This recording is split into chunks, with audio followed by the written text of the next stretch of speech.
up, my people? What sound do you want to that's good? What are you hearing? Oh, it's called Sunday morning. It's what's my favorite day of the week. Sunday, especially after a fight. So there you go. So that's how you're feeling, I guess, kind of a low energy, short workout out there. Give us an idea what it was like out there. Oh, it was fun, man. Just having fun now.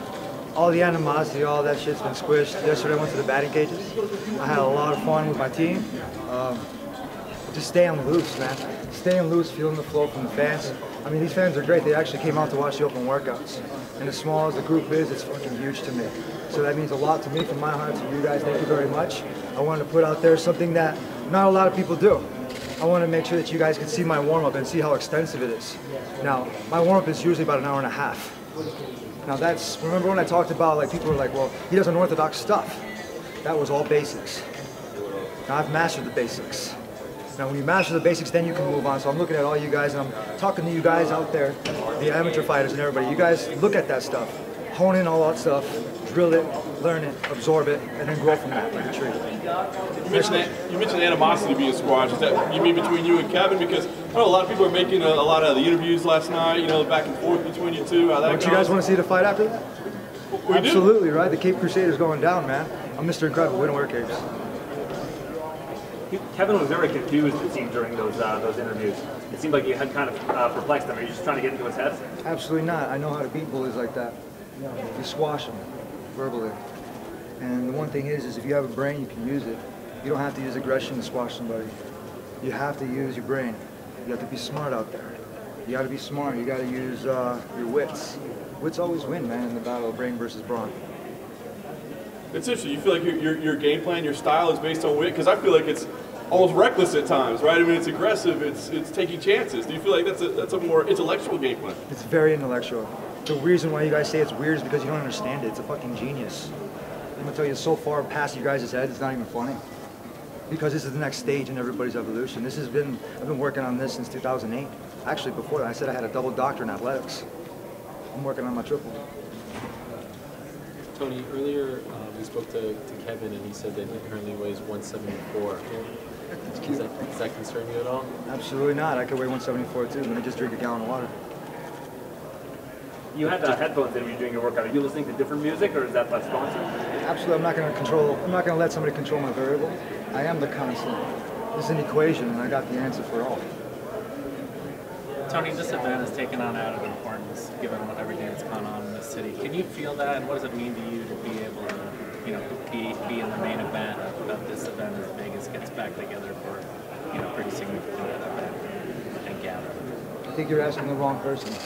You think you need to go outside and ask the people if they want the fight. What's it mean to you, though, to be in it? To me, it's another reason for me to go out there and show the crowd what I can do. I'm a professional. I have to show up. I did a job as far as camp was concerned. I prepared night and day. This wasn't an easy camp. This was hard, man. I did the joking about training with Yogi Bear and the Coyotes. It's funny. My training partner right there, Alex and Randy, they would run with me every night. And if I didn't have anybody to run me, they would follow me with the car. And sometimes you didn't feel like you're running by yourself. So it makes you run a little bit faster, right? But except for me, I would have choked that bitch out, no matter what it was. I'm not afraid of any animal, any human being. As far as the fight's concerned, Kevin Lee is not going to propose a threat to me. And I will have my hand raised in victory. We hear a lot about when you talking about you're training up in Big Bear, but not like specifics. What's an actual day like for you up in Big Bear? I sleep a lot, but I go to bed very late. A lot of people, they want to train in the morning, but they got it mixed up. Do you fight in the morning? I don't think so. You fight at night. So why aren't you training at night? Why aren't you training? Everybody wants to have the night so they can watch their TV. You know, plug and go outside, guys. You make sure you do your running in the morning because that's what Mike Tyson and all the greats did. Sugar Ray Leonard, Mike Tyson, Roberto Duran.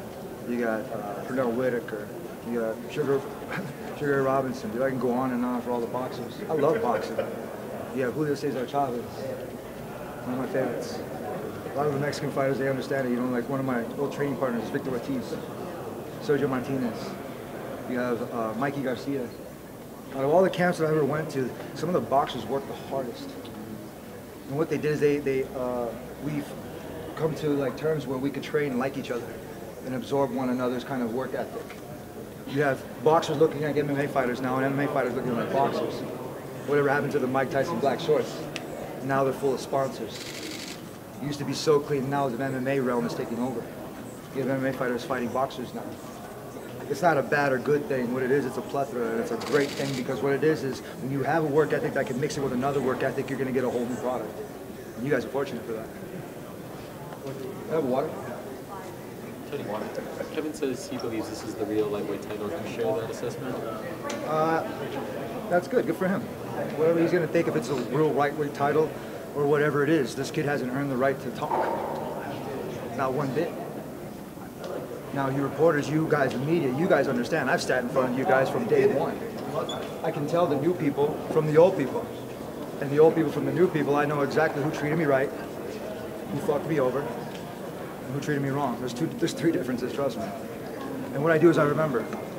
And I don't hone it in, I hone it in because when everybody says something, or they're like, why do you capitalize every word? By the way, thank you. Which is funny because now I have a whole new fan base. Everybody's doing the first letter and the second letter all the way at the end with capitals, which is amazing. I do this for fun, and I'm going to keep doing it until I'm done. I don't mean to rhyme, it just makes sense. So like I said, I'm going to keep having fun. I'm going to keep doing me. I'm not going to change. I will grow, and I will become a better man because of my son and my family. My wife, my family, my friends, my teammates. You guys all deserve it. You guys deserve it better than me, man. I'm trying my best. But it's hard when you got a knucklehead like Kevin Lee that wants to just keep pushing that button. So for me, I have to be a captain of the team, and this guy wants my spot on that team. He wants that varsity spot.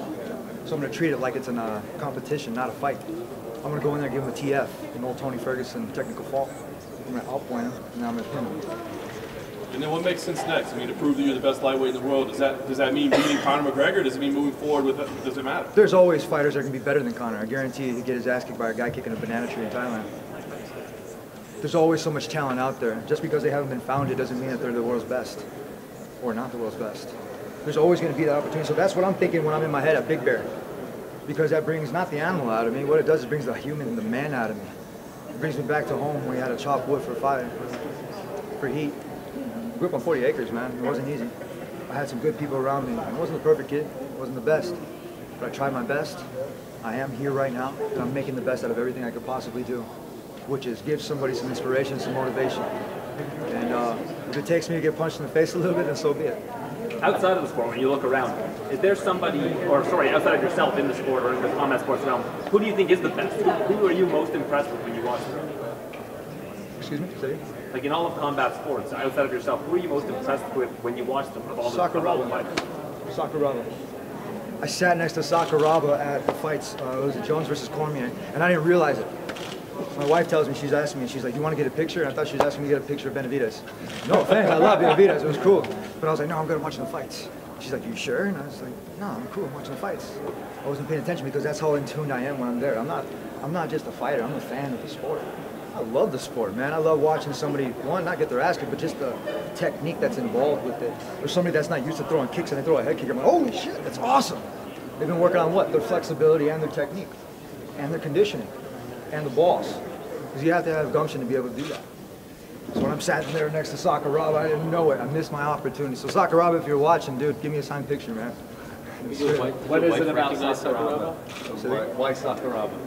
Oh man, this guy was OG, man. That dude would smoke a cigarette and take a shot before he would go out there and fight. I mean, who does that kind of shit? I can't do it. But that's how long it's come. That's how far it's come from that kind of sport, from pride, right? You know, and one thing that I can do is try to be OG like those guys, like Tito Ortiz, Chuck Liddell, Sakuraba. You got all the greats, man. I can go. You got Rampage. You got, I mean, shit, dude. I mean, Edson Barbosa was right up there when I was fighting, dude. And I was like, man, I'm gonna fight that guy one day. GSP. All these guys. I'm 33, but I still act like I'm a kid, man. And I love it. I'm gonna have that young heart. Always. Why? Because my little man's looking forward to me for that. Sakuraba was the guy that would take on all comers. Is that how you feel? Absolutely. He took on absolutely everybody. He wasn't afraid of nobody. And when he went inside there, that dude was soccer kicking people, running at him full force. No fear. And that's what I'm bringing to this table. I'm bringing back that old school mentality.